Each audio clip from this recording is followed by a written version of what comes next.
I could stand here and say, welcome to Raw is Jericho. I could stand here and say, welcome to Raw is Fozzy. Welcome to Cover-Killer-Nation is Jericho. I could say many things. But really, the question that has been posed to me, Chris, the question that has been posed directly to me right here on the cover of your new album is, do you want to start a war?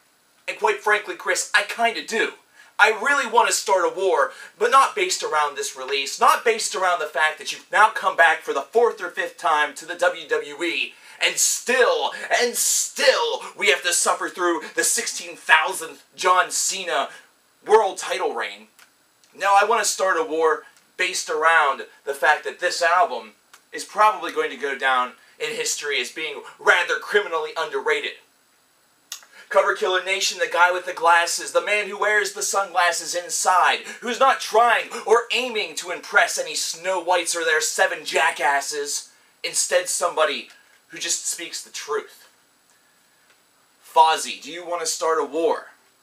What album number is this even? Does it even really matter? This is a group fronted by Chris Jericho of wrestling fame, a project that started the first part of the 2000s, and really one that incorporated a nice balance between covers and originals whenever they first got started. But in recent memory, it's been nothing but originals, and this is a band that's gotten more and more acclaim as the albums have passed. Isn't that right, Chris? I follow you on Twitter. I know what you talk about. I see the photos of the shows. I see the photos with the fans. How about you come right here to this studio? Actually, don't. The studio is very incomplete, but one day we'll sit down. So do you want to start a war? I do. The initial single off of this album, whenever I first listened to it, it really kind of underwhelmed me a little bit. It was one that seemed as though it had a simple idea, and it didn't really go very many places.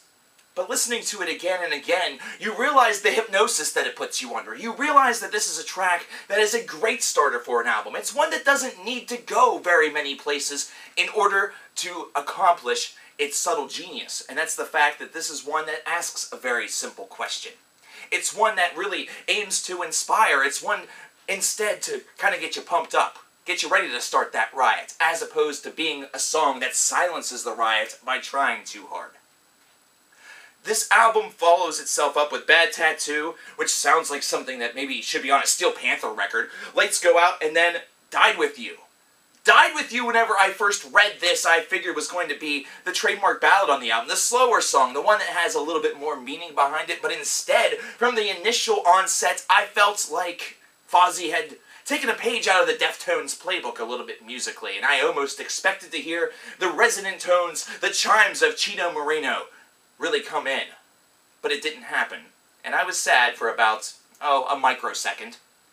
But I have to say, this is an album that does actually feature Michael Starr on it. So the Steel Panther, respect is certainly one that is actually paid on this disc.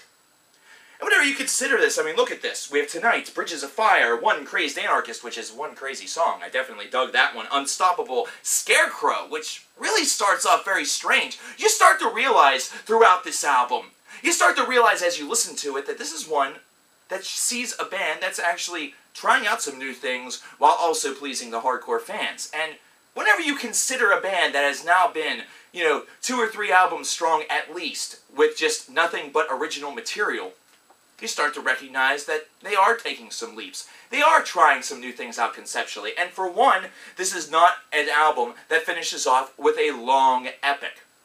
The last 2 original discs have both had long epics in order to close it out, and the most notable one is Wormwood, which is a track that I still listen to and jam to and play to this day.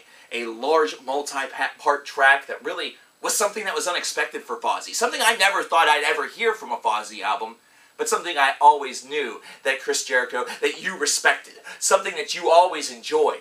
From the very moment that I found out that you were an Iron Maiden fan some 15 to 17 years ago, I knew that if you were in a band, this was going to be something that was going to be a spectacle, an experience, one that was going to combine, mold together, and sample and try all different blocks of heavy metal music. And you certainly did it with that. This is a little bit more direct. However, the direction of it is also being molded, and it's also being tweaked with as it goes through. And that's something that makes Do You Want to Start a War a very subtly pleasing disc. For more conventional fans of heavy metal, they might not necessarily think this to be all that much of a threat. They might take a look at this and say, that's kind of babified compared to some of the things that I've heard. Well, let me just shut you off right there. This is not something that's meant to be extreme. This is something that's paying homage, that's really paying tribute, that's really rewriting the rulebook of what classic heavy metal was all about. Think about bands from the 1970s and 1980s. Think about bands such as the Accept early work. Think about Iron Maiden, the new wave of British heavy metal, just to say and name the least. Combine that up with the previous expertise of Rich Ward and the things that he did with Stuck Mojo, and you start to understand how everything has kind of come together here. And then you listen to that voice that Chris Jericho is able to boom out of his system. The voice that you're able to use, Chris. One that's, instead of booming out classic one-liners or classic promos inside the squared circle, is now one that is transformed into the voice of a heavy metal god. One that was birthed in the earliest portions of the new millennium, the Y2J millennium. And has now finally continued to mold and take its own and slowly, but rewardingly, gain respect. Yes, this is an album that was requested to me, one that people hoped I was going to talk about, and I've rewarded them, just as I feel as though you've rewarded me, Chris, with hours of entertainment, and now a very, very nice discography worth of music. You've rewarded me and the rest of your Jerichoholics with books. And I must say that if I'm to be critically intelligent here, if I'm going to be critically fair and impartial, I must say that this is not my album of the year. No. Nay. You may want to challenge me for that title. That might be something that you want to bring at me. You may want to lion salt me for saying that. But it's the truth. I have to be critical. I have to be fair. But what I will say is this. This is a damn good effort. This is one that certainly, for fans of both Chris Jericho and heavy metal alike, they will enjoy it. This is something with every passing Fozzy album, really the same topic comes up. It's almost as though Fozzy gets a pass based around the fact of their famous lead singer. But it's one that's actually well warranted, because unlike other bands, ones that don't have famous lead singers based around other endeavors, this feels honest. This feels from the heart. This feels as though they are not really pulling any punches. This is instead what Fozzy is capable of doing, as opposed to other bands that at times show glimpses and glimmets of promise and praise, but instead decide just to hold themselves back. Instead, just remain within the recesses of the familiar and the things that worked, which may move units, which may please fans, but at the same time may leave them creatively feeling in a bit of a funk. Either that, or perhaps will leave critics such as myself questioning and wondering why. Why not take that next step? Jericho and Fozzy instead opt to really throw those little subtle twists and turns here on Do You Start a War. And it is something that definitely feels like it has a bit of an assault frequency to it. It is in your face. But it has heart. It has motive. And it's a good one. I actually would give this a great rating. 81 out of 100. Maybe not the highest scoring Fozzy album that I would ever review or consider reviewing or that I've ever heard. But still, this is certainly one that showcases that Fozzy is a capable and talented group. One that is able to write and record good music. And one that shouldn't just be taken for granted or seen as just as a fabulous circus ride based around its famous lead singer.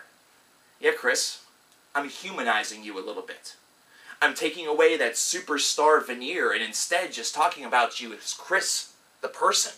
Chris the individual, Chris the human being, just like me, just like coverkillernation. You have something to say about that? Do you want to start this war? I feel as though you've thrown the first punch, you've shot the first bullet. And here's my retaliation. I can't keep up this guy's forever. Chris, I love you. You're a great guy. You actually signed some stuff for me indirectly whenever you did a signing in Atlanta, Georgia a number of years ago. I was fortunate enough to be dating someone who was able to score some autographs for me. I wish that I could have met you myself. Hopefully in the future that can be rectified. Great album. I definitely dig all of the work. I definitely dig what you do. And for those of you who are watching this just as Cover Killer Nation fans, Chris Jericho fans, or both, this is an album to check out. This is one to pick up. Like I said, it's not something that's so extreme or something that's, you know, really going to floor you if you're the type of person that's into death metal, black metal, and all that other stuff. But you have to kind of remove all of that whenever you listen to this. You need to go back to the days whenever heavy metal were bands such as Deep Purple and Iron Maiden, whenever AC/DC and Judas Priest ruled the world, you know, whenever metal was a little bit of a simpler concept, not chopped down into so many subgenres that you literally could make a list that could probably fill up the CD rack that's right over here that probably was just off camera. But there's many spaces there. So for the sake of Chris Jericho, the sake of heavy metal, the sake of Cover Killer Nation, and for the sake of truthfully keeping this war going, pick up this album. It's definitely one that's worth it. I'll check you guys later. And Chris, I'm coming for you, brother!